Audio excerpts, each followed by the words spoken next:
Con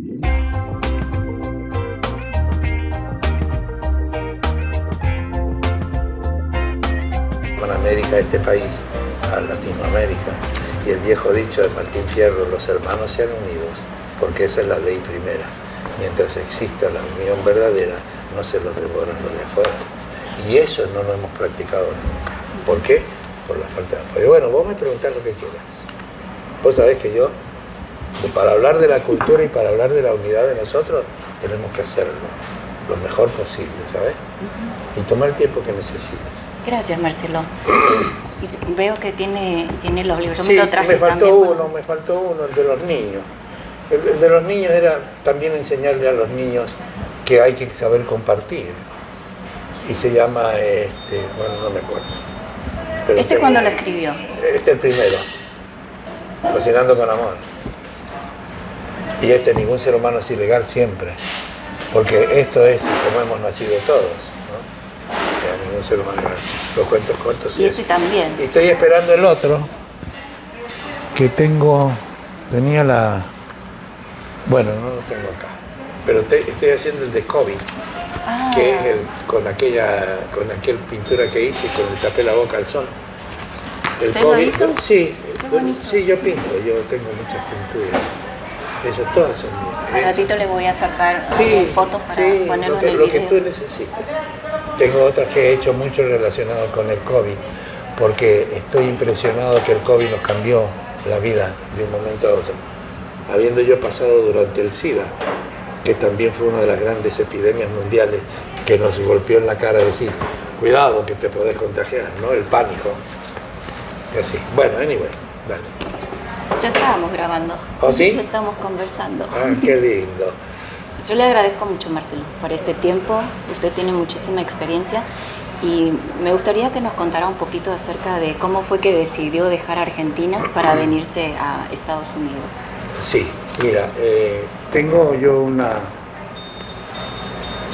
foto con toda la familia, que la vas a ver tú, que dice la historia de esta foto. En esa foto está el sueño, o sea, una provincia, Mendoza, un país, Argentina, y un sueño, Estados Unidos. Siempre soñé con algo mejor para lo que habíamos edificado yo y mi esposa, en un momento de necesidad, porque allá por los años 60 yo salía de la escuela de periodismo y me sentí como que sentí el poder del periodismo, de las comunicaciones sociales de aquella época, de la máquina de escribir, de todo el periodismo escrito. Entonces en el 59, después del casamiento mío en noviembre, me casé en el 59 y el 1 de enero del año 59, el 1 de enero del año 59, hice la primera historia para un tabloide que estaba en manos de un ex jesuita, el doctor Raimundo Fares, que se llamaba El Tiempo de Cuyo. En Mendoza teníamos ese periódico vespertino, que es como el New York Post, ahora de Nueva York, de Estados Unidos. Entonces yo comencé e hice la primera historia internacional, y fue para mí el honor de hablar la llegada de Fidel Castro a Cuba y la revolución que hubo ahí social y todo. Entonces era la gran notición, pero lo hacíamos con eso y él me dijo, mira, Marcelo, estás haciéndolo muy largo, tenés que saber acortarlo. Esto es periódico, pero hay que hacer las noticias más cortas. Le digo, sí, y así. Esas las llevaba a casa y le decía a mi mujer, yo creo que me estoy enojando con el hombre. Y sin embargo fue mi primero y gran profesor. Me enseñó que el periodismo es una tarea de servicio. Y te lo digo con una mano en los ojos, porque hoy, el periodismo de hoy es un periodismo diferente. Cuando yo comencé, el periodismo era cómo podemos ayudar a otros, ¿no? A los dos puntos de la vida, por ejemplo. Niños, o babies, y ancianos. El futuro, que es el presente, en realidad, y el pasado, que es la historia.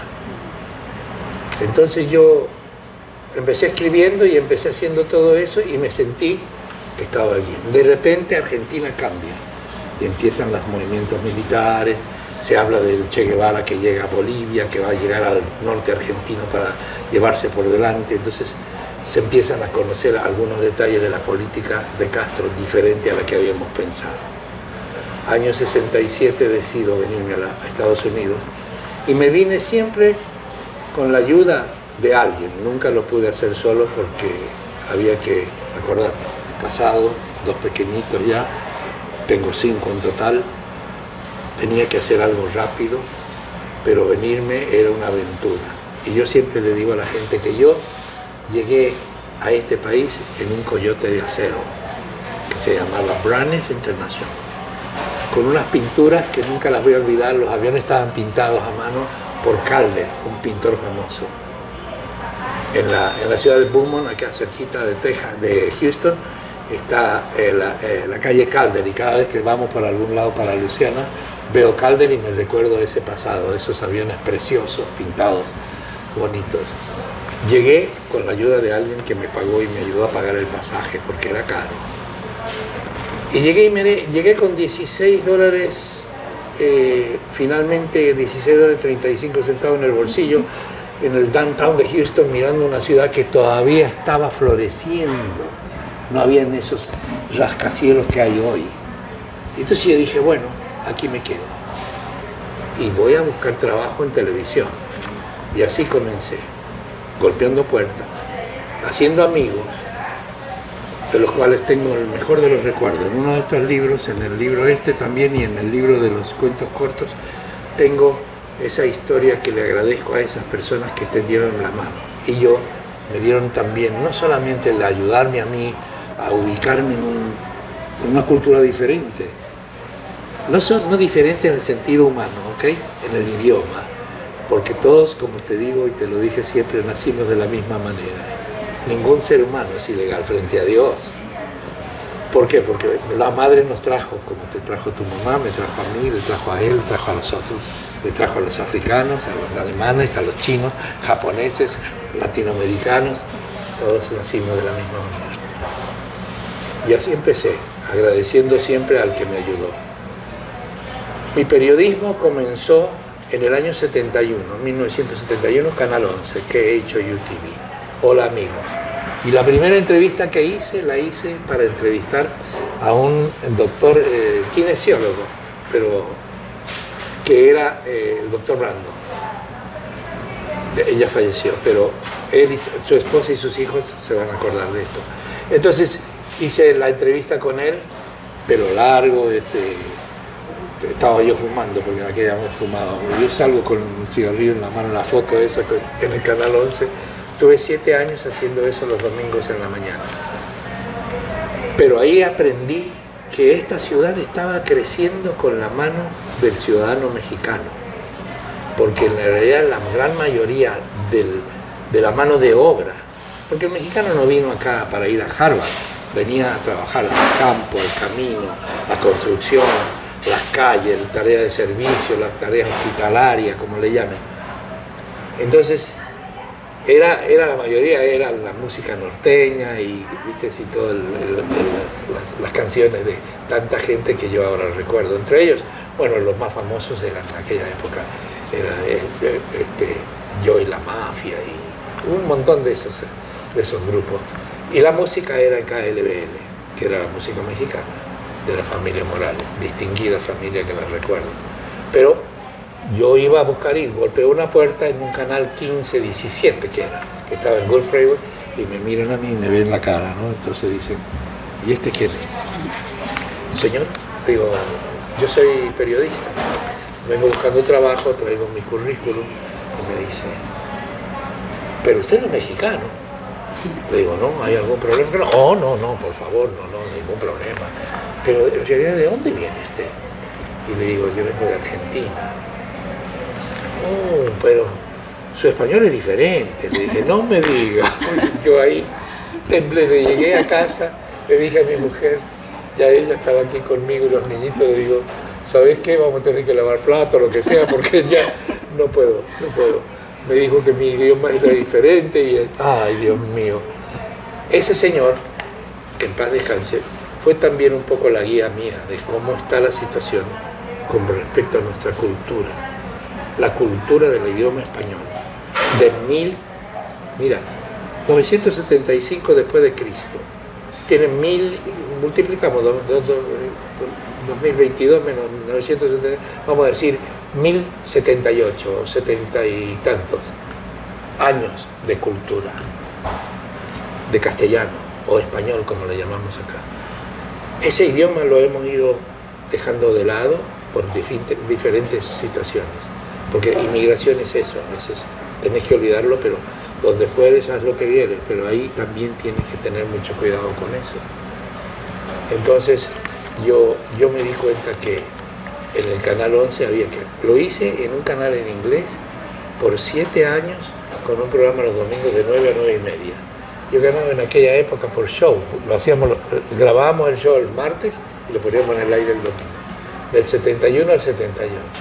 En el 78 ya habíamos empezado con la empanada, hacíamos empanadas, hacíamos todo lo que hace Pelusa, con los cookies, los alfajores, y empezamos juntos, pero después cuando vi la oportunidad, dije, bueno, me voy, porque ya habían dado antes, cuando anduve buscando trabajo por todas las ciudades donde creía que había un canal en español.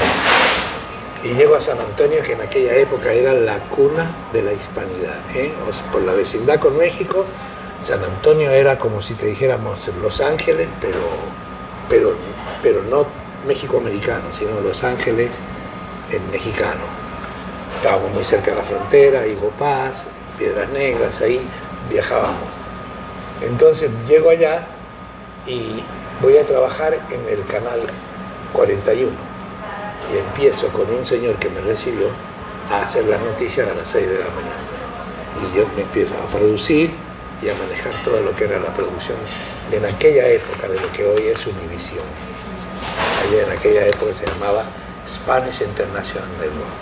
El dueño cada vez era un señor distinguido de Piedra, de Rosita, Coahuila, que tenía bigotes grandotes y se hacía así. Y cuando yo le hablaba de que, señor, tenemos que... Yo necesito que usted mire el sueldo mío, porque se agarraba acá y se hacía así también la cosa esta de acá, y 25 centavos la hora o algo así era el aumento que me daba. Sufrí mucho con eso, pero la profesión era la mía. Aprendí a cómo servir a la comunidad. En un momento dado, entre viajar y ir, yo consideré que esto ya era un sacrificio, porque nos íbamos el lunes a la madrugada, salíamos en el auto. Vivíamos en un hotel allá, el Hotel Gunter, que lo tenía en el contrato con 41, y me quedaba allá a veces en la ¿cómo le llaman? La suite presidencial. Wow. Y ahí decía yo, Dios mío, acá estamos con... Pero cuando venían los perros grandes que traía el servicio secreto, me avisaban, señor Marini, mire, el domingo llega el senador tal y tal, o el vicepresidente, o el presidente, entonces teníamos que salir nosotros rápido porque ahí nos movían a otro cuarto. Todo eso eran enseñanzas que yo quisiera que se dieran cuenta las cosas que nosotros, aquellos que llegamos primero, yo hace casi 60 años, hemos vivido para ser lo que somos, pero para dar lo que podamos, contribuir con ese servicio a la comunidad, con ese servicio de que es el periodismo. Yo siento como que nos hemos dejado estar en alguna forma en los mismos problemas personales de cada uno, de cada hogar, ¿no? Y nos hemos perdido la senda, ese orgullo de tantos años de cultura hispana. América Latina es, yo digo latinoamericanos, los hermanos latinoamericanos se han unido porque esa es la ley primera. Lo estoy tomando del Martín Fierro, ¿no? Y siempre digo, los hermanos latinoamericanos se han unido porque esa es la ley primera. Debe haber una unión verdadera, porque si no, se los comen o los enfrentan los de afuera. Quiere decir, si nosotros cuidamos nuestra casa y cuidamos todo esto, edificamos una cultura orgullosa, sin herir a los demás, porque debemos contribuir a eso de que todos los seres somos humanos. Y no podemos tener, por el hecho del color, por el hecho del idioma, yo siempre he estado en favor de esa cultura universal. Si me preguntan, le digo, mire, nací en Argentina, mi mamá, me imagino, era española, mi papá italiano, soy universal, porque así, y ahora lo veo. estamos en un país que tiene en este momento, 2022, una inflación tremenda. Está envuelto en una guerra inútil. Y estamos perdiendo el paso de lo que decía el viejo dicho de mi abuelita. Mi abuelita era una mujer sabia, fue mi madre, ¿no? Ella me crió, porque mi madre murió cuando yo tenía 6 meses, no la conocí, pero la llevo en mi corazón porque es mi ángel. Ella se embarazó y quedó en aquella época se llamaba tuberculosis, hoy TB. La tuberculosis era terrible para los inmigrantes y a ella le preguntaron que si tenía que abortar, hablando del aborto, ¿no? Y ella dijo no. Mi abuela le dijo lo que ella diga. Dijo, sí, yo quiero que mi hijo viva, aunque yo me muera. Y así como yo seguí el camino. Entonces, esa lucha que yo aprendí, esa fuerza que yo tuve como niño, yo tuve también mis peligros como niño, como infante, porque Argentina no es un paraíso, es como todo. Donde hay una sociedad compleja, donde hay una sociedad mixta, hay problemas también mixtos. Entonces, había que saber defenderse. A mí me decían en aquella época por los ojos verdes, gringo, ven, vamos a jugar al fútbol. Y yo, tu abuelita, ¿cuándo hace eso que comemos? En las empanadas. Y yo decía, sí, ahí, un día de estos domingos los invito. Y cuando le invitaba se hacía la cola del muchachito.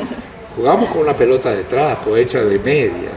En aquella época las pelotas de fútbol, del fútbol soccer, eran cuero, pero cuero hasta parecían un zapato, ¿no?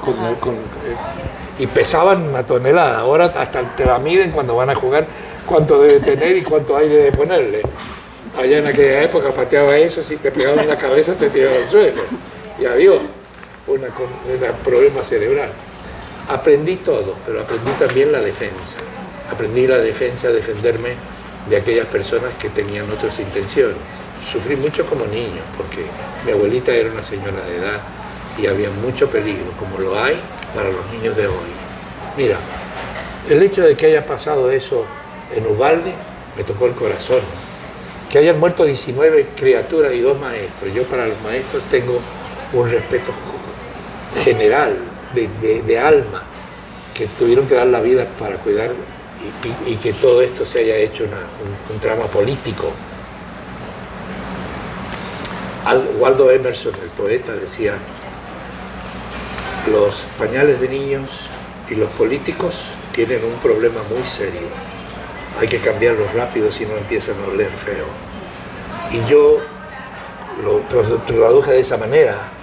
Entendí que la política pues es necesaria, pero a la vez la política no es un conjunto de peleas entre un grupo y el otro, sino es cómo le hacemos bien al país, a la persona, al ser humano que trabaja. Aprendí tanto que empecé a hacer el programa. Cuando regresé de San Antonio un poco con, como decimos en español, la cola entre las piernas, pensando, ¿y ahora qué hago? Alguien me había visto y alguien le dijo a un señor millonario, no voy a decir el apellido, pero sí el nombre, Raymond, que vivía en River Oaks, que había dicho, yo tengo que hablar con este hombre, búsquenmelo. Y me llama un señor y me dice, ¿usted es el señor Marcelo Marín? Sí. Ya había tratado yo de hacer en el cable, que era el comienzo del cable, 1978, 79, 80, 81. Trabajaba yo y hacía las noticias en el canal 26 de aquella época, que era Metromedia, hoy es Fox. Hacía yo las noticias de fin de semana con un señor que también creía en nosotros. Todo aquel que creía en este grupo tan hispano que iba creciendo, que iba millones y millones y millones a poco de dólares de la contribución a la economía, pero también a la cultura, iba creciendo también en todo. Y ese señor me llama y me dice, ¿alguien me ha hablado de usted? Le digo, sí señor, mucho gusto. Me atendió en la misma oficina del Canal 26 que estaba en West Armory y West Lyon. Hoy creo que está el HIV ahí. Y yo ahí me dijo, yo tengo la licencia para operar un canal de televisión en Galveston, Houston.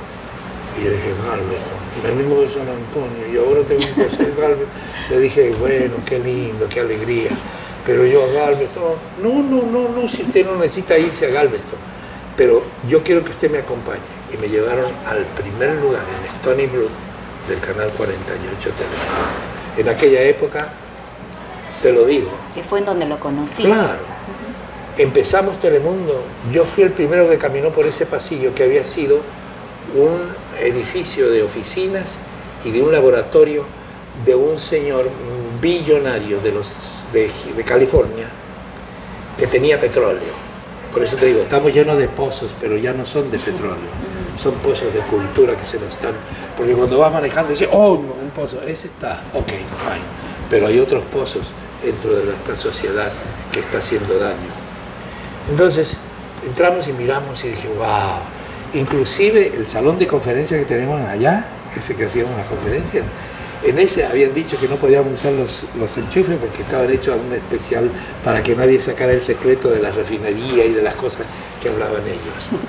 Ese fue el primer edificio, 1985-86, en octubre. Ahí empecé. Y le dije, entonces no tengo que ir a Galvez. No, me dijo, vamos a hacerlo acá. Y de acá podemos entrar, porque la licencia es cubrir todo esto, más otra parte. Así creció lo que después fue Telemundo. En un año, año y medio, 2 años más tardar, él vendió todo a los grandes intereses de Nueva York y nosotros comenzamos ese periodo de trabajar. Pero en ese interín yo aprendí a ayudar de alguna manera a través de las cámaras a la comunidad que sufría, aquella comunidad que no la entendíamos, aquellas mujeres que sentían a veces el abuso, aquellas mujeres que pasaron violencia, aquellos ancianos que no habían visto un médico de años. Hice un curso con American Leadership Forum, ALF, de 1 año y medio y estuvimos con varios líderes, inclusive uno que después fue el secretario de Justicia de la Nación cuando el presidente Bush, joven, fue presidente, que era González, de apellido, que se sorprendió de que yo fuera argentino, no sabía que yo de dónde venía. Y esas cosas eran las que me ayudaban o me separaban un poco del grupo. Pero empezó así empezamos. Hicimos tantas cosas en ese trabajo, hicimos tantos servicios públicos, que tú sabes, las veces que hicimos la educación y la carrera de la educación en el Georgia Brown. Aparte de eso, tuve la oportunidad de poner la Avenida de las Américas a la avenida que está enfrente de Georgia Brown. Yo hice el trabajo, trabajé con Philip Fraga para que el alcalde de aquella época, Goldenhier, lo aprobaran y lo pusieron en un concilio. La aprobaron y le pusieron la Avenida de las Américas, pero yo quería que la pusieran acá en la Apóstol. Y dijeron, está loco este tipo que va a poner la Apóstol, los negocios tienen que cambiar toda la papelería, no, es un mineral. No lo aceptó el concilio. Le dije, bueno, me conformo con la Avenida de las Américas, pero faltaba algo. Y dije, no, esto no va a ser así. Todo ese trabajo que he hecho era tratar de ser una persona, mira, a los 83 años sigo trabajando. No tengo nada que no sea lindos, hermosos recuerdos de todo mi trabajo en periodismo.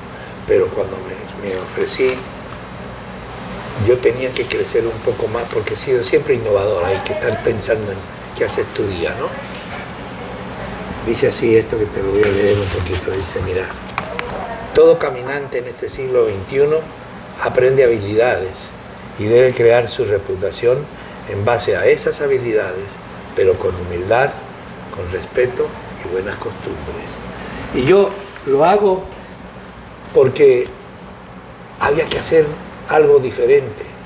Y voy y le ofrezco al padre Miller, el presidente de la Universidad de St. Thomas, que tenemos un grupo de periodistas y yo hago sacándolo de mi escuela de Buenos Aires y de Mendoza, del periodismo hago las capítulos, las cápsulas, las bolillas y todo, y pongo una carrera de periodismo bilingüe.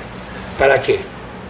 O sea, para enseñarle al joven que estaba estudiando, si estaba interesado en esta carrera, que pudiera seguir el periodismo bilingüe sin olvidarse, especialmente que estás acá y la madre patria es Inglaterra, ¿no es cierto? Pero saber qué pasó con el periodismo de aquella época, los diarios que se hicieron acá, la radio que comenzó Morales, toda esa historia, pero a la vez que iba mejorando. Y empezó la radio única, y empezó la radio 13, y empezó el Guadalupe del Lago, y empezaron tanta gente a empezar a trabajar en radio, porque nosotros empezamos a remover eso, que era una especie de, como le dicen, una olla donde podías mover a toda esa cultura que se sacudiera un poco. Seguía siendo la gran mayoría mexicana, pero ya habían venido centroamericanos y sudamericanos. Y empezamos con eso en la Universidad de San Tomás. Y creamos ese periodismo para enseñar, con el señor Emilio Martínez Paula, con otros profesores que me ayudaron. Ya damos las clases, hasta que vino la lucha política. O sea, en la universidad también hay política y hay presión. Dijeron, pero esto deberíamos hacerlo de manera más grande, y en lugar de eso tendríamos que crear aquello, pero como nosotros estábamos, yo trabajando en Telemundo, el otro señor con la información, el otro señor con otra revista, y así estábamos ocupados, hacíamos esto nada más, sin esperar dinero, lo hacíamos de corazón. Entonces le dije a ellos, ¿saben qué? Yo no quiero más nada. Déjenlo así, que lo haga la persona que... Y era una argentina, fíjate, la que empezó eso. Entonces dije, bueno, entre nosotros no vamos a hablar. Yo no me meto en eso. Me fui y empecé en Downtown Houston. Ahí lo hice con un verdadero, el doctor, ya no me acuerdo su apellido, pero que estaba interesado en lo mío. Me había conocido en lo de las empanadas, había visto algunas de las cosas que hay aquí, y dijo, esto. Y empezamos ahí. Y ahí me tocó un grupo de estudiantes, aquellos estudiantes que querían saber. Yo no tenía interés, en realidad, ofrecí el canal para todos, que vinieran y aprendieran el periodismo ahí, en el lugar, en la cama caliente esa, donde estábamos todos. Y teníamos que arreglar la cama, vestirla, lavarla, pintarla, lo que fuera. Y me salió una señora que creo que era esposa de un diplomático local, que no quería entrevistar a un señor que era el director de cine, que no sé si todavía vive, de origen afroamericano, pero que había hecho varias películas y varios cortos documentales, porque era negro. Entonces dije, pero está loca esta señora, pero esta viene con una antigüedad que ni siquiera, que no entiende. Entonces dije, no, ¿saben qué? Yo no. Y luego me pasó otra cosa, se agrandó la universidad del Downtown. Lo que había sido en un edificio lo hicieron ahora más largo para allá, ya llegó la movilidad eléctrica, y yo tenía que estacionar atrás, casi atrás de ella, y un día me siguieron 3 o 4 y yo creo que me querían hacer algo. Entonces yo dije, ¿saben qué? La vida mía vale más, la vida mía vale más que esto. Me sentí muy, muy triste, muy mal, porque no era eso lo que yo esperaba. No funcioné. No le llamé fracaso, le llamé, bueno, es una prueba más de que este es un país complicado. Y me lo está diciendo ahora esto. Yo digo, ¿qué van a decir los escritores del futuro de esta generación del siglo XXI? ¿Cómo pensarán ellos? Yo pienso que nosotros hemos abandonado todo eso que fue ese gran poder de nuestra educación, de nuestro respeto, porque nos hemos tenido que adherir a una nación a la que yo quiero mucho. Yo soy ciudadano de los Estados Unidos y soy ciudadano universal, le digo, porque aún siendo un ciudadano de este país que adopté, yo respeto.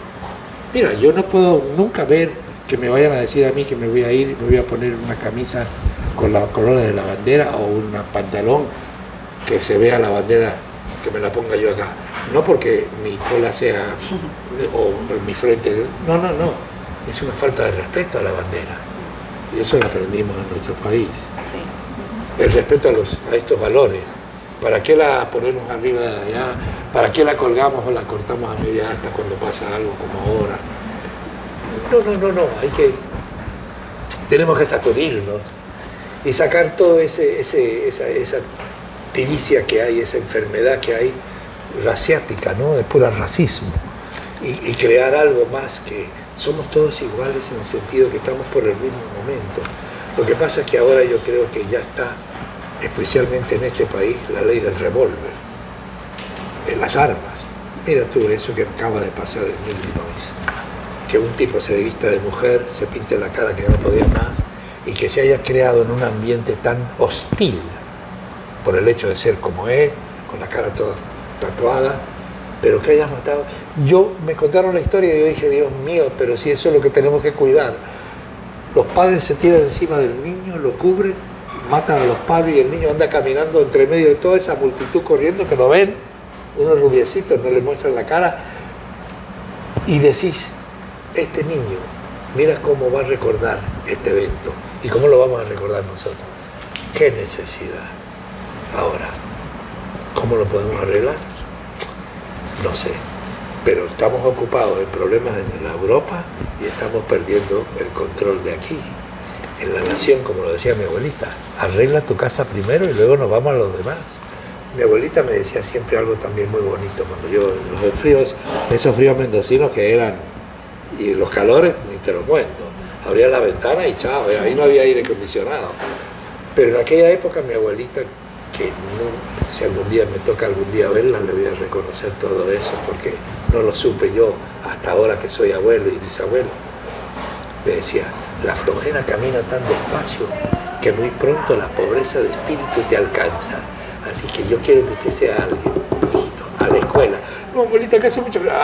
Póngase los pantalones y vámonos. En aquella época era pantalón cortito, con un solo tirador.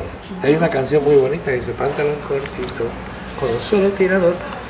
Esas cosas no se me van a olvidar, porque es algo que lo tenés que llevar y producir y hacerlo conocer, descorrerlo. El trabajo que hago yo acá en este restaurante, no soy cocinero, pero yo tengo en la vida esto que estamos haciendo. Todos los días debe ser un día diferente para mí. Le doy gracias a Dios, porque vivo día por día. Estoy en el atardecer, pero digo, yo no quisiera ver a mis bisnietos que no pudieran reconocer esa historia que comenzó en una foto y que llegó a ser, como digo siempre, dice, de Mendoza, Argentina, a Estados Unidos, de llegar con un sueño que se convirtió en algo, a pesar, porque tuvimos altos y bajos, en la Casa de las Empanadas.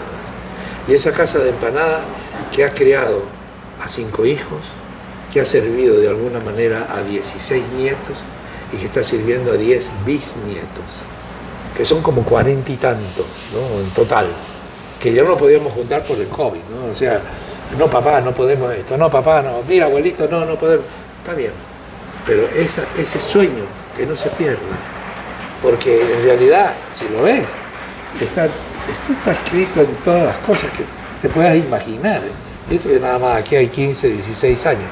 Imagínate el de Westheimer, ahí donde está la foto de Westheimer, que teníamos, pero toneladas de cosas. Es un lugar único, pero así soy yo.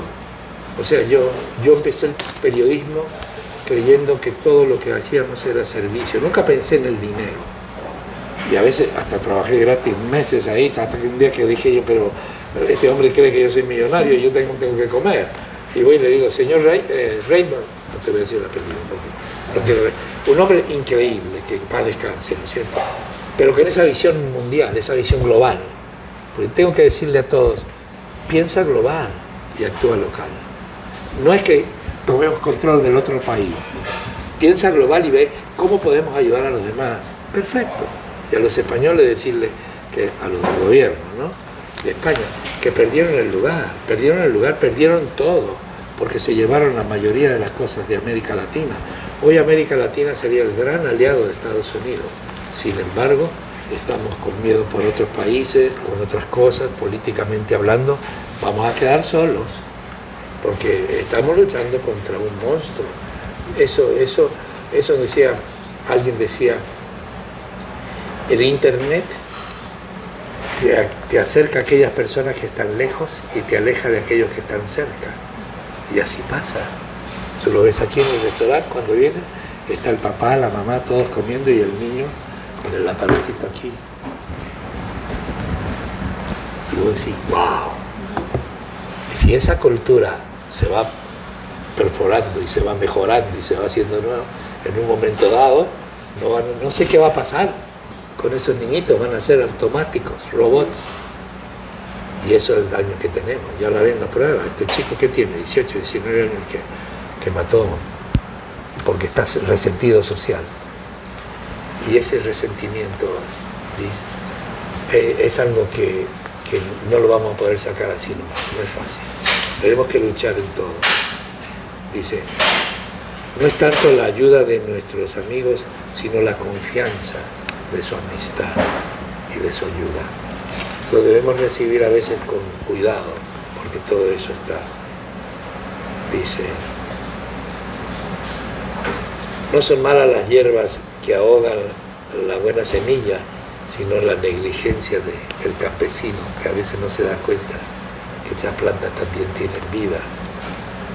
La virtud no habita en la soledad, la necesitamos todos, debe tener muchos vecinos.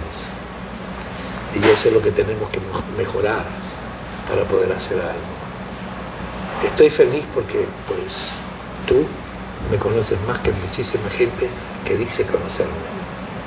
Y ahora aquellos que fueron mis compañeros de trabajo de un canal que quise ser, que era mi visión de una televisión popular y al servicio de la comunidad, se convirtió en billones y billones de dólares para un comercio. Si vos mirás los noticieros de hoy, lo único que te dicen, en un momento volvemos con tal cosa, y te meten 8 o 9 minutos de comercial y luego viene la noticia, que además te dicen de lo que sea, además policial casi todo, de puras muertes. En Houston, en el área de nosotros, en el condado de Harris, es una pena.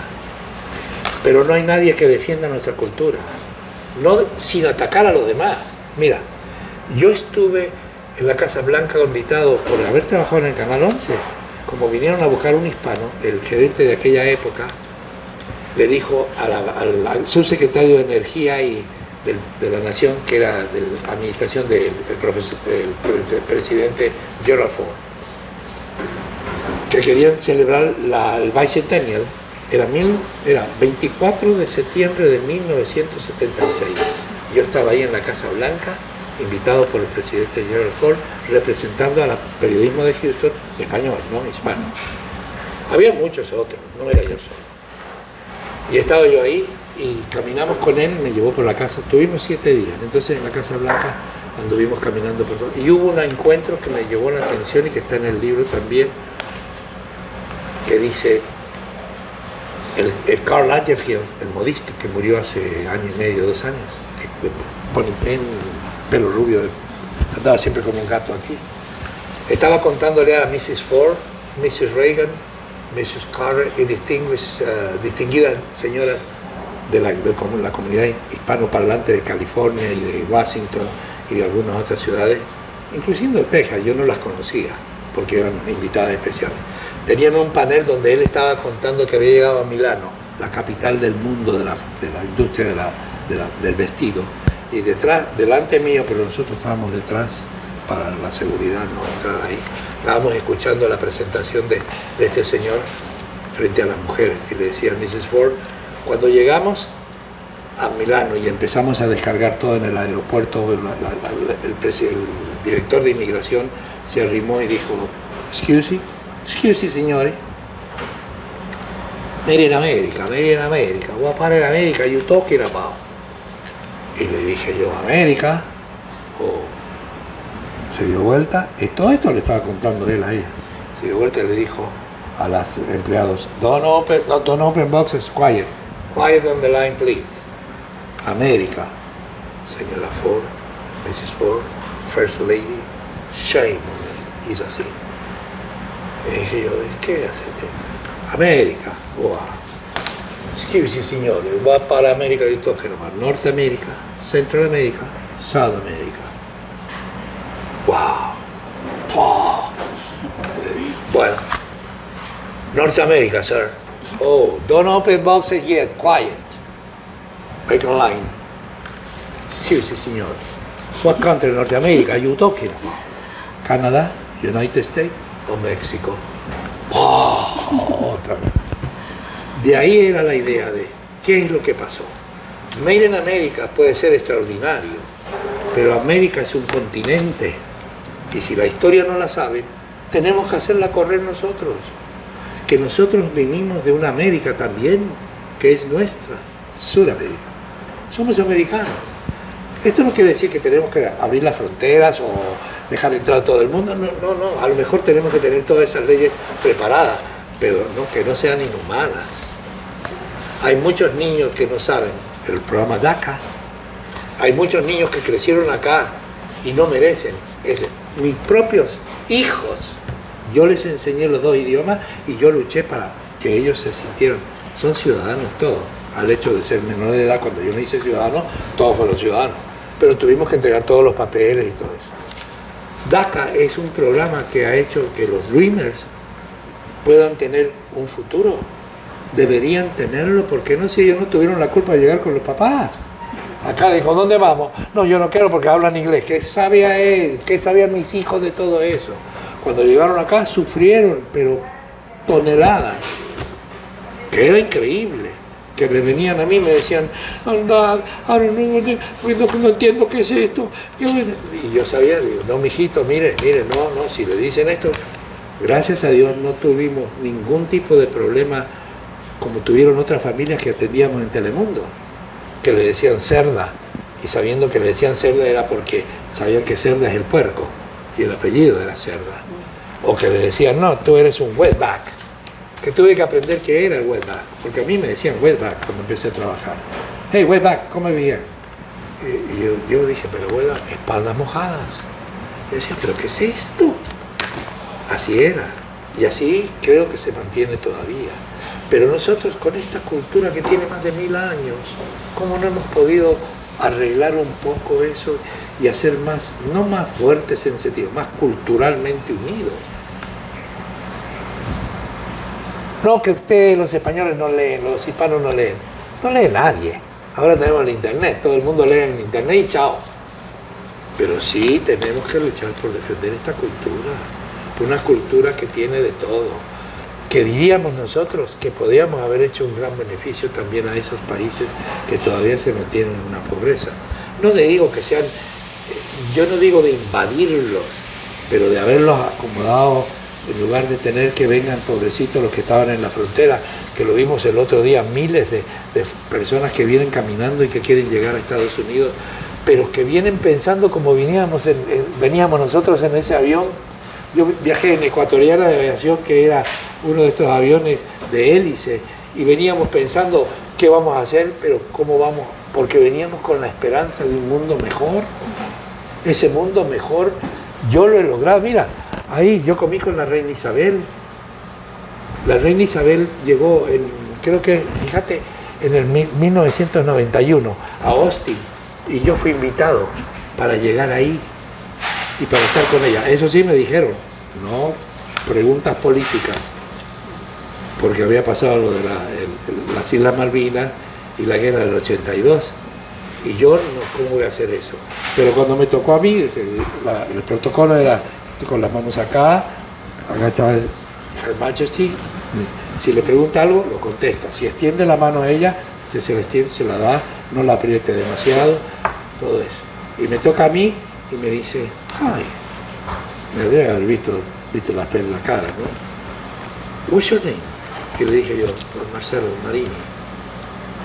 Oh, where are you from? Houston, Texas. Oh no, your country. Oh, I'm from Argentina. Oh, very good. You are a journalist? Yes, ma'am. Just hice así. Y tenía derecho a hacer una pregunta. Y la pregunta, yo no sabía qué hacer. Entonces, como me había dicho que no era político, le digo, do you like football, soccer? Y me dijo, my husband probably know more than me on that. Pero esas cosas son recuerdos que vos crees que mis nietos y bisnietos van a saber. Se perdió. ¿Tú crees que este libro, que dice cuentos cortos, que lo tradujeran al inglés, mis nietos lo van a leer algún día porque van a ver que su abuelo era el que la escribió? ¿Quién sabe?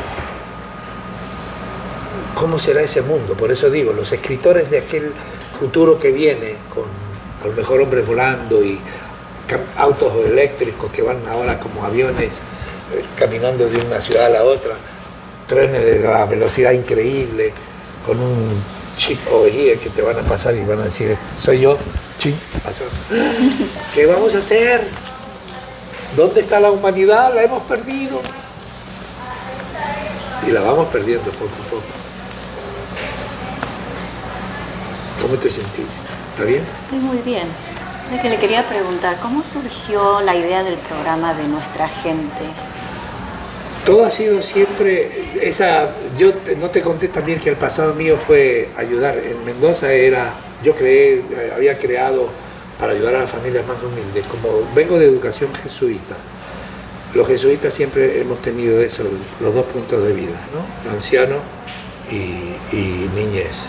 O sea, babies y yo le llamo pasado y presente o futuro. Y entonces en Canal 7 de Mendoza hice el árbol de Navidad más grande del mundo. Teníamos en el Parque General San Martín, que es un parque inmenso, un árbol de estos pinos inmenso. Y ahí creamos. Y eso me dio por la idea de hacer después el asado más grande del mundo. Todo para ayudar. Hacía una parrilla. Eran parrillas, pero largas, y venían todos los matadores, los frigoríficos que habían donado al Canal 7. Teníamos la fundación de Canal 7, que era una fundación sin fines de lucro, y dejaba todo. Era que tú veías eso y decías, bueno, todas esas tickets que vendíamos eran para eso. Y nunca me voy a olvidar que me dijo, el árbol de Navidad más grande del mundo, pero yo quiero colocar heladeras, lavarropas y televisores, que en aquella época recién empezaba la televisión. ¿Y cómo lo vamos a colgar? Me decían, no, tenemos que hacer el dibujo y lo demás lo tenemos en el suelo y hacemos los sorteos. Eran cosas de esa locura. Ahí comienzo yo a pensar, tenemos que hacer un programa donde aquí en Houston era importante el tener un programa que pudiera acercar a la comunidad con nosotros y con las agencias que proveían servicios para todo, para saber.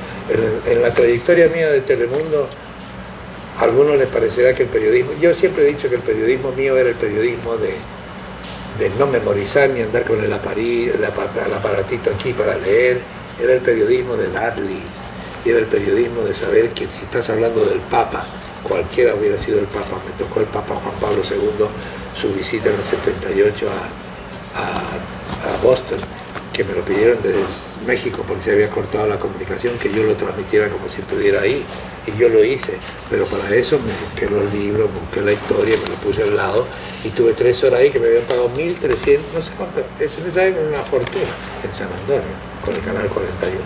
Lo hice desde un cubículo chiquito, y yo mirando el televisor diciendo, bueno, y ahora viene, ahí está, y quién era el que está al lado de él, yo pensando, si no, y lo reciben.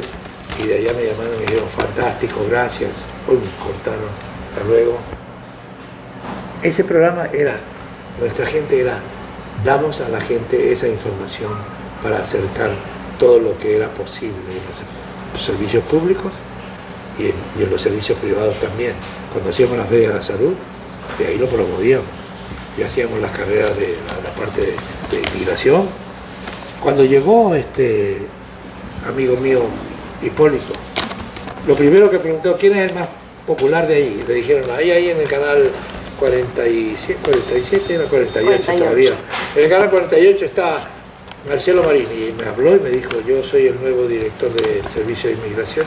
Esa Estatua de la Libertad que está acá, la copia también la puse allá en el edificio de Inmigración. Está una, y en Dallas otra que se la dimos a Mariela Melero, ¿te acuerdas de ella? A esa chica, no sé dónde estará ella, pero ella creo que puso esa, compramos 3 estatuas, una la tengo yo aquí, otra las 2 la mandamos, y esa estatua ha andado por todos lados, que a propósito yo cada 2 semanas la miramos, que la limpiemos y la tengamos, y la tengo que volver a ver que no se le vaya a perder el color. Todo eso lo hicimos con el hecho de que la ciudadanía nuestra pensara global, pero a la vez actuara local. O sea, ¿cómo hacemos de que esta comunidad tenga representación en todos los medios, no solamente con un periodismo que a veces yo creo que lo han perdido porque el México americano a lo mejor perdió un poco el contacto debido a que creció sin haber tenido el punto de vista global en los padres o abuelos, porque yo digo que el español es un idioma que no se puede andar, no es una bolsa de basura, ni de tomate, ni de, es un idioma glorioso, que lo debíamos mantener mucho más y mejor, y darle honor. Yo no celebraría y eso entre mí, ¿no? Entre mí y tú. Yo no celebraría el 12 de octubre, el día de Cristóbal Colón. Por Dios. Que se le ocurrió a alguno de estos decir que Cristóbal, como le dicen, Columbus Day.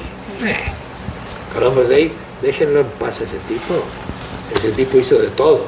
Y hay una historia que la presentó la televisión española, que es cuando él llega en uno de los viajes y le trae 150 pobres indios maniatados de mano y pie, y le dice: es mi regalo para usted, Her Majesty. Señora, no, majestad, ¿pero qué hace esto? Dijo ella. ¿Qué es esto?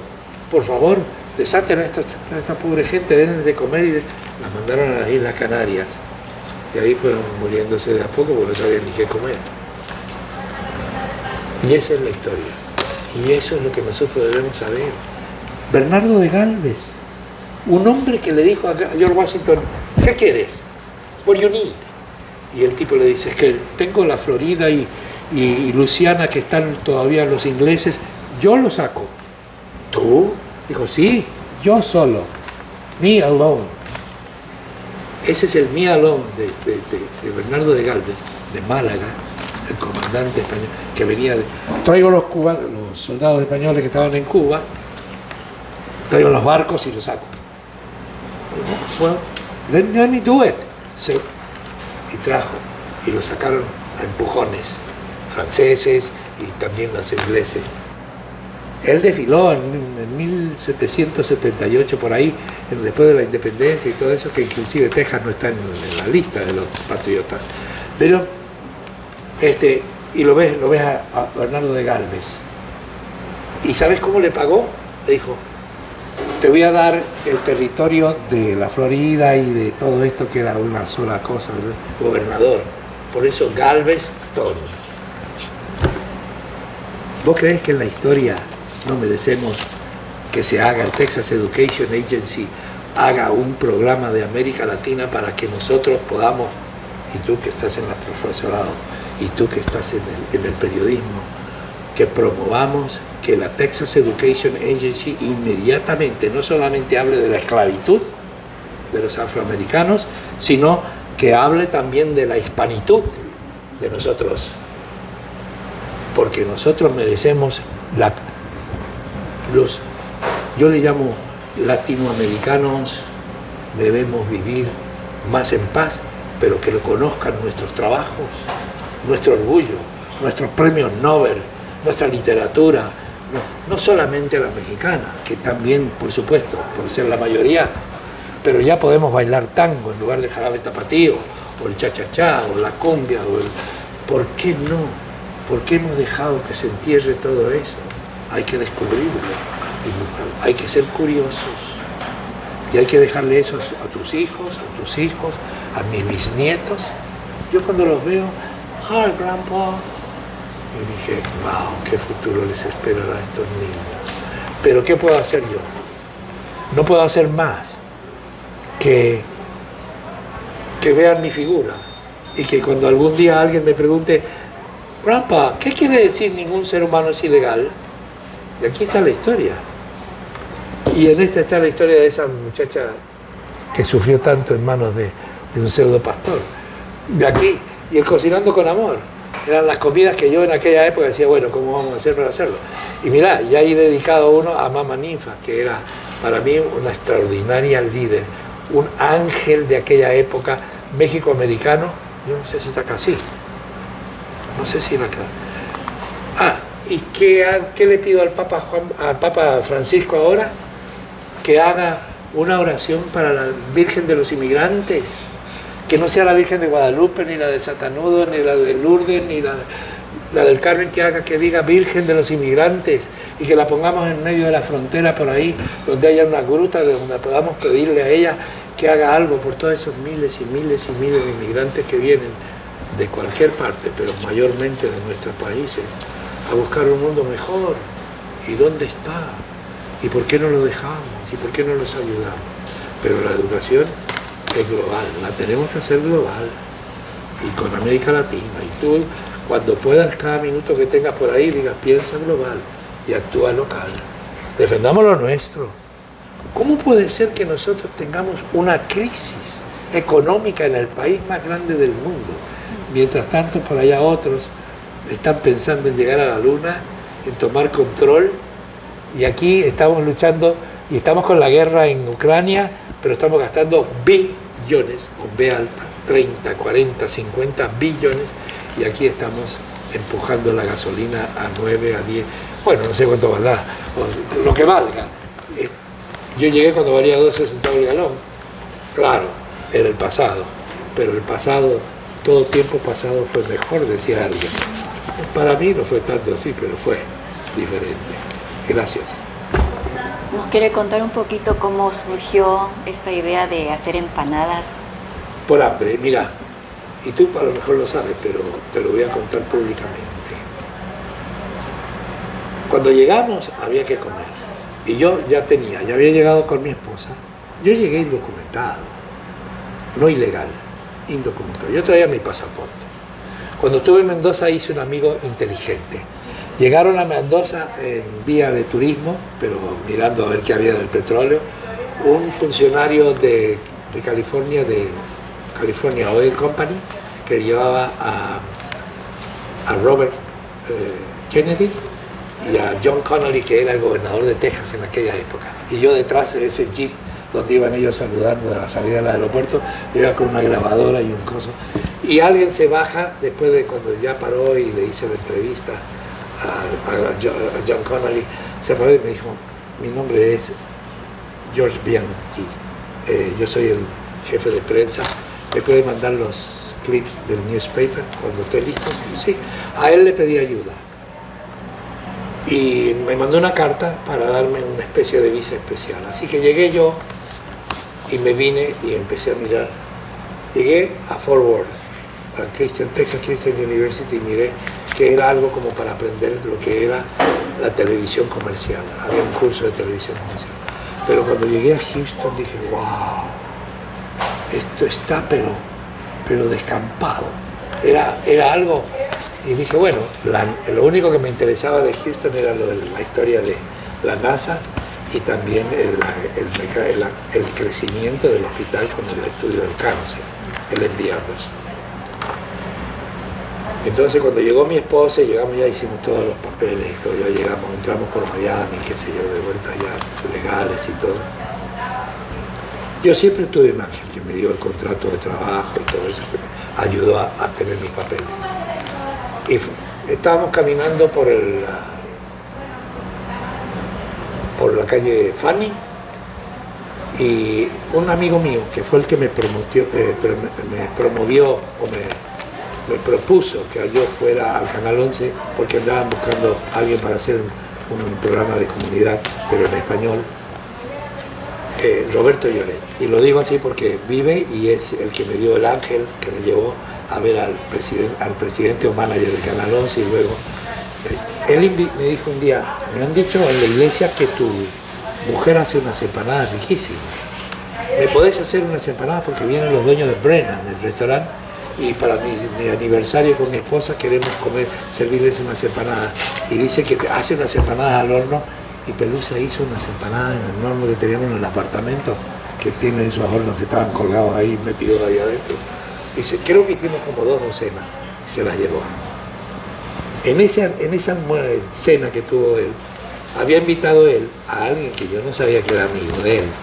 Era un argentino que tenía un negocio de venta de empanadas en el centro médico. Vendía sándwiches y empanadas sándwiches de la otra. ¿De miga? Qué rico. Sí, y empanadas. Y ese hombre me imagino que los dueños venían de Luciana. ¡Wow! Brennan, wow, Fish is beautiful, it's delicious, delicious. En esa época yo estaba todavía metido con el canal, pues era 71.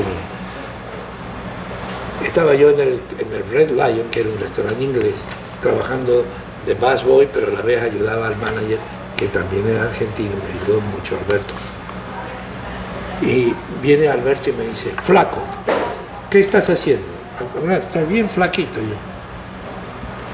Hay un señor del Departamento de Salud que viene que dice que quiere hablar contigo. Anda, por favor, y atendelo. Sí, cómo no voy. ¿Tenés algún problema con los niños? ¿De qué? ¿De salud? No. Estábamos recién llegados. Veníamos mamá mía. Digo, recién llegados. 2 meses. Voy allá, me dice el tipo. Nice to meet you. Yeah. Marcelo Marini? Yes. I have a letter that you are making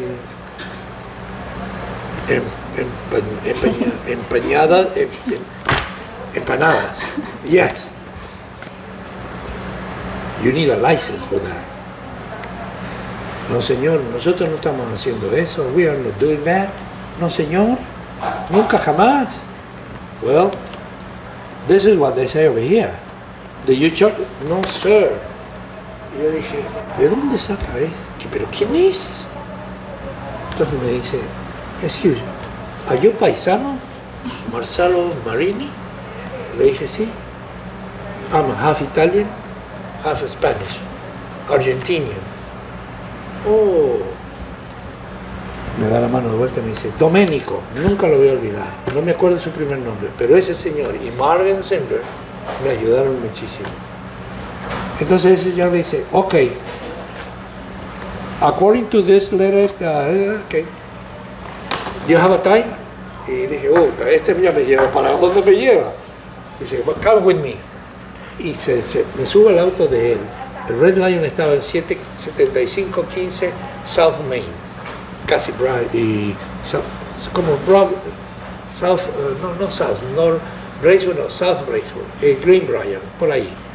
Y me lleva al frente de Lyndon y Fanning. Fanning grande y Lyndon. Aquí estaba en este lado estaba los Oilers Training Field, donde estaban ensayando todos los corpulentos, y aquí había un restaurante italiano que se llamaba Frank Italian Cuisine, algo así. Y entro yo adentro con él y dice, come with me.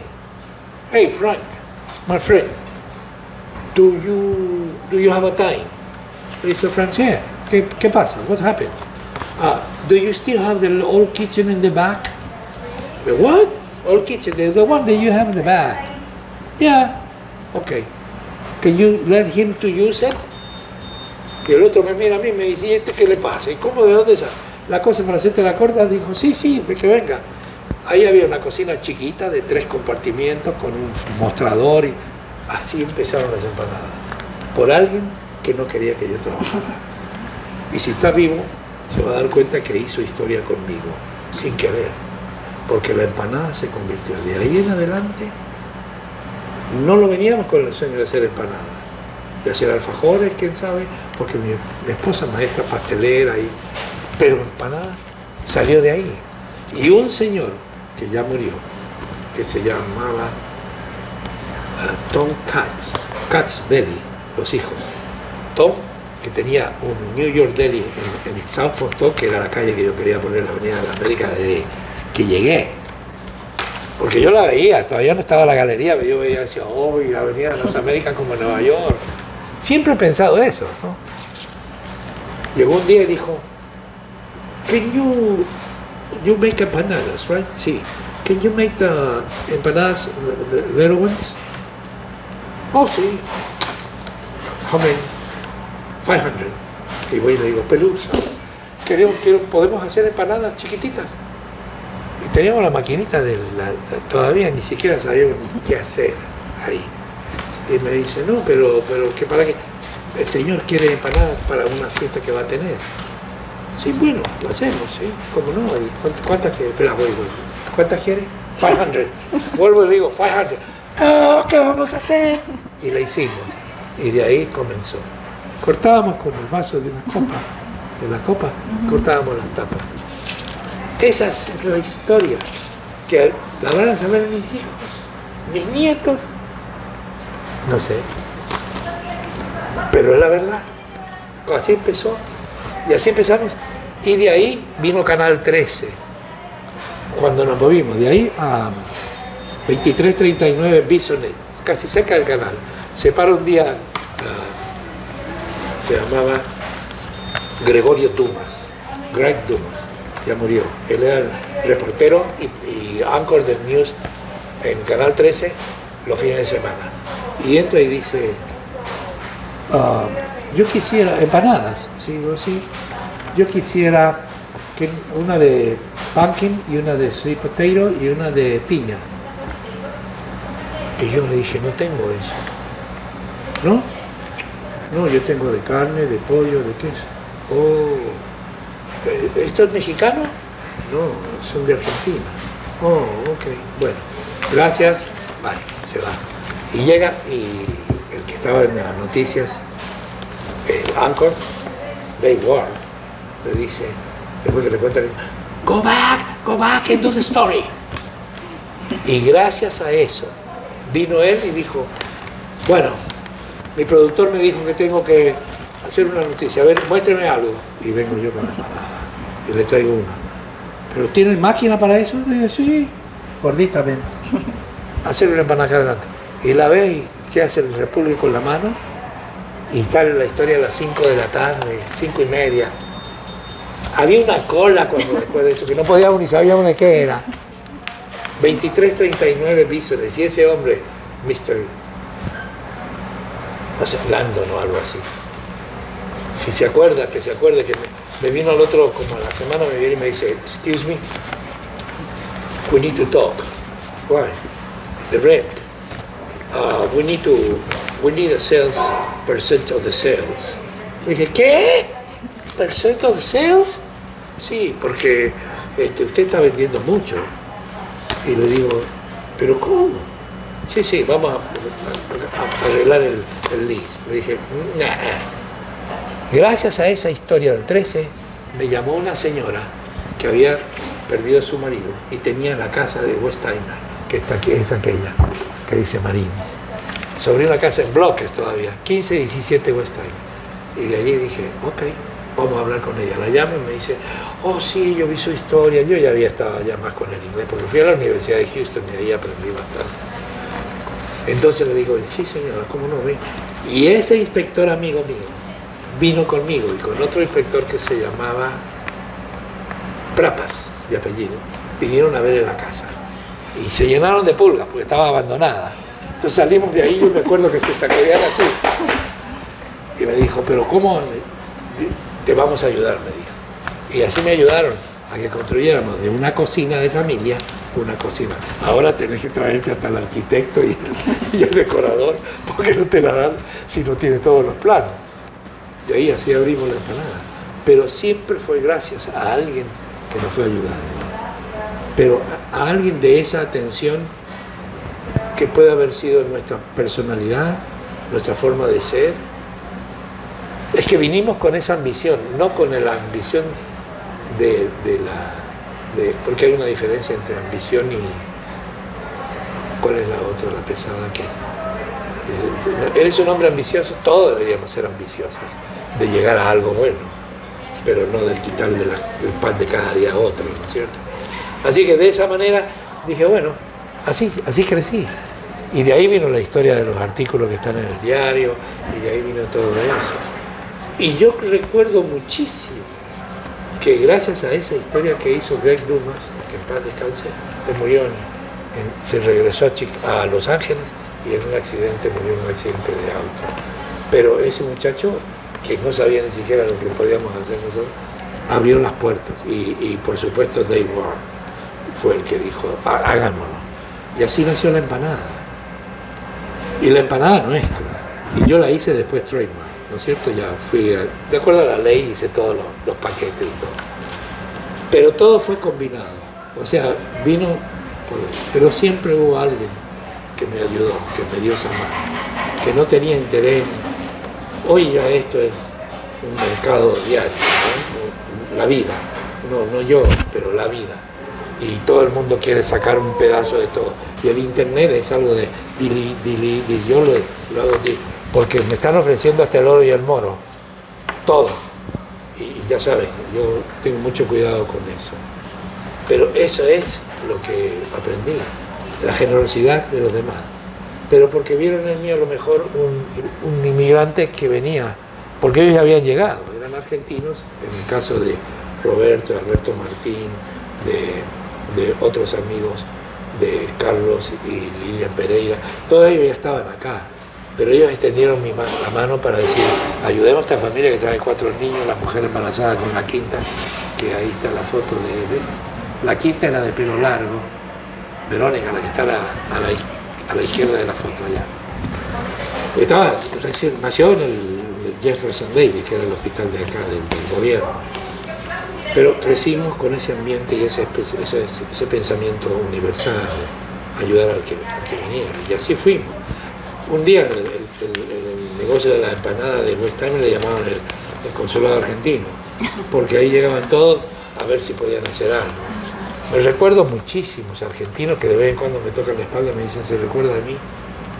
Lo mismo con las becas escolares para los estudiantes que hicimos. Cuando vino George Kopecky, que era millonario, o es millonario, y me dijo, ¿qué puedo hacer para ayudar a la comunidad? Dije, hagamos un programa de becas. Y creamos en aquella época Texas Colonial Homes, y luego Royce Builders.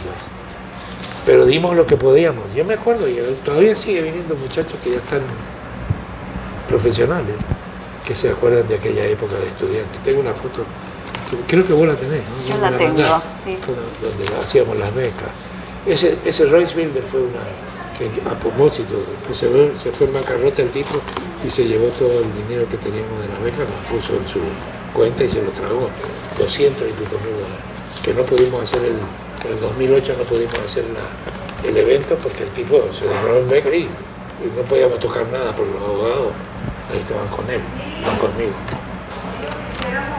Él quería pedir si me puede contar un episodio que salió en un artículo de periódico. Había sucedido en un restaurante y que usted le salvó la vida a alguien. Sí, en San Antonio. Era el restaurante Los Barrios.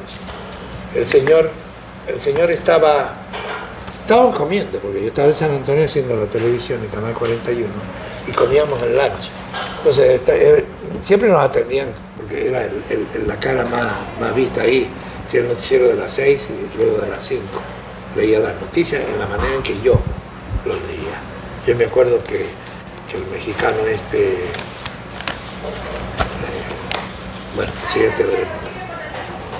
siempre mandaba el hijo para que aprendiera conmigo, porque yo lo que hacía era ad-lib, yo reemplazaba las palabras del libreto que escribía yo mismo y lo arreglaba, porque yo si lo escribía de alguna manera lo arreglaba para el lenguaje sencillo.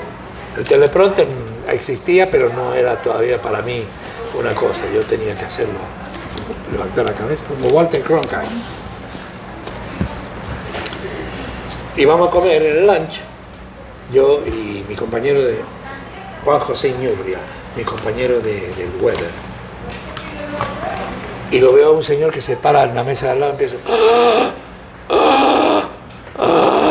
y digo yo, ¿qué le pasa a ese hombre? Y todo el mundo, lunch, estaba lleno de gente, todo el mundo mirándolo. Entonces le digo, ese hombre se está ahogando, está ahogado. Y voy yo de atrás y le hago ¡pum! ¡Pum! ¡Pum! Y tira un pedazo de tortilla.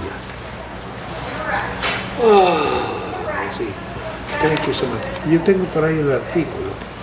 Y thank you. Le dije, no. Nos fuimos. A los 2-3 días me llama el dueño del restaurante y me dice, usted me ha arruinado el negocio. Digo, ¿cómo? Sí, que todo el mundo que se te ahogó, que se ahogó esta persona, salieron los diarios. Le dije, pero ¿cómo le voy a arruinar yo el negocio? Sí, que yo le voy a arruinar el negocio. ¿Cómo le voy a arruinar el negocio? Si había que hacerlo, si no, hasta que llegaron después llegó la ambulancia, pero ya estaba bien, pero era... Eso. Y yo, bueno, ahí me acusó y ya no pude volver a comer en Los Barrios. Era muy difícil. Y habían pillos, como también cuando abrimos el restaurante y te tocaba aquí. Cuando yo hacía los reportes con Marvin Sinle de los restaurantes en el Telemundo, me llamaba gente que me decía, usted, y había uno que era colombiano que me lo había jurado. Le dije, pero ¿por qué? Si lo que dice el reporte yo lo leo, lo único que hago es traducirlo. Pero a ese hay que limpiar, porque encontramos un restaurante mexicano que tenía los frijoles estaban descompuestos y eso mata. Y el tipo, el inspector, dijo, firme. Y echó el cloro y a la tacho la basura todo. Así lo hacíamos. Eran historias que era el tenedor de oro, la botella de cloro. Y todavía me ve la gente y dice, la botella de cloro. Pero esas son esas memorias que te acuerdas de aquí, me lo dice. Yo me acuerdo de usted porque yo lo veía. Le dije, le agradezco.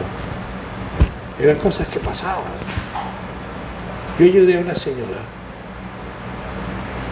que el marido o el novio era una señora, creo que era guatemalteca, porque era tamaño alto, regular.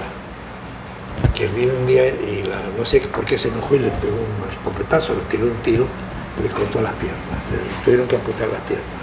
Y venían a mí y me decían, porque yo era el que llamaban hasta de Guatemala, de Chile, México por supuesto, que yo los podía ayudar.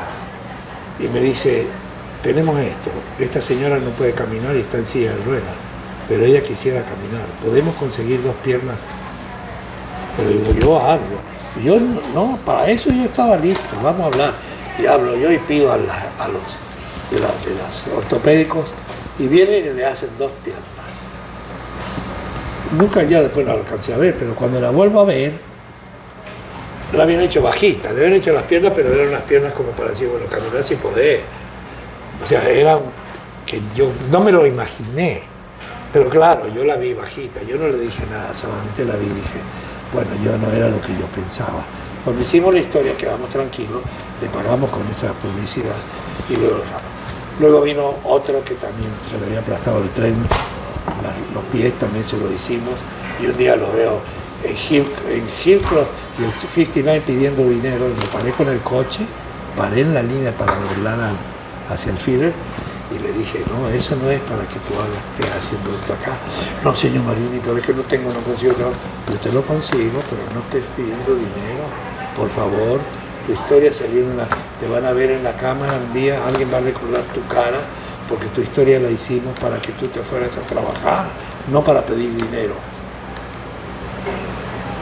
Luego hicimos otro que le había cortado los brazos, se le había cortado los brazos al caer del tren fantasma ese que viene, el que le llaman la bestia, el que viene de México.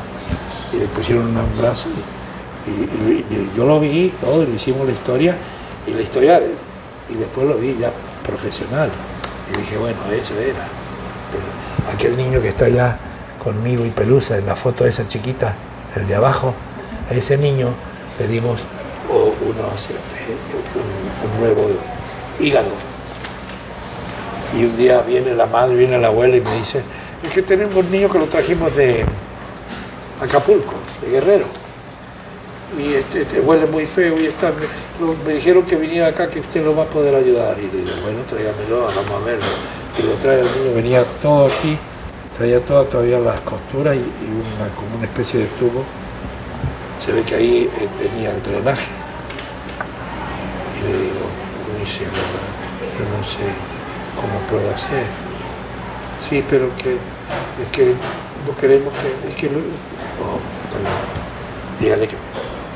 ¿Te acuerdas? El canal tenía el patio en el centro y se fue para allá y yo me quedé en la cafetería con ella y le digo, mire, yo no lo puedo ayudar, pero sé que en Houston tuvimos un problema con los bomberos, que un niño vino a una de las estaciones de bomberos del norte, se paró y le dijo, estoy enfermo, y se reían los bomberos y el niño cayó y se murió. Entonces salió la historia en Canal 3, en el 2 y en el 11 y yo dije, bueno, esto lo voy a hacer. ¿Está la mamá acá? Sí, dice, la mamá está en el auto. Bueno, vaya y tráigala. Se vino la abuela y la mamá. Y le digo, esto se lo voy a escribir en fonética. Mi hijo está grave. Necesita ayuda. Ambulance, please. Ambulance, please. Y me la miro a la señora y le digo, sí, capaz usted no, pero tengo una hija que lo puede hacer. ¿Sí? Bueno, si llega a ponerse mal, por favor, hágalo. No lo lleven ustedes, le dije. Si ustedes lo llevan, la van a pedir seguro y la van a tener ahí colgada. ¿No? Pasó el tiempo. Un día viene la chica de la entrada y me dice, Marcelo, hay una señora que quiere hablar con usted, que dice que es la abuela de Rigoberto. Le dije, se murió. Y me dice, señor Marini, sí. Mire, Rigoberto quiere hablar con usted. Ah, qué bueno, ¿dónde está? Estamos en el hospital de niños, aquí en el segundo, tercero, cuarto piso. Digo, yo voy, vámonos. Digo, se está por morir. Y voy con Pelusa, lo vamos a ver, y entramos en el cuarto y estaba todo lleno de tubos, pero me hace así. El día que llegaron, que se enfermó, que yo ya lo había visto antes, lo vi en una convención de ciudadanía, lo vi que estaban ellos ahí esperando, y me hicieron señas, pero no me animé porque decían que no tenían miedo. Había dicho, ambulance please, doctor, hospital, ambulance please, my son is ill. Y lo llevan en la ambulancia, viene la ambulancia y lo levanta y lo lleva. Y el médico que lo ve, el médico de guardia, dice, ¿qué tiene este niño? Y lo ve, todo verde, y dice, oh, este niño se va a morir. Lo meten a la cirugía inmediata y le ponen un pedazo de hígado de una bebita. Y al rato lo llaman y le dicen que no match. Y un joven de 16 años en Dallas, que había tenido un accidente y estaba muriéndose, donante, le llaman del hospital de Dallas al doctor.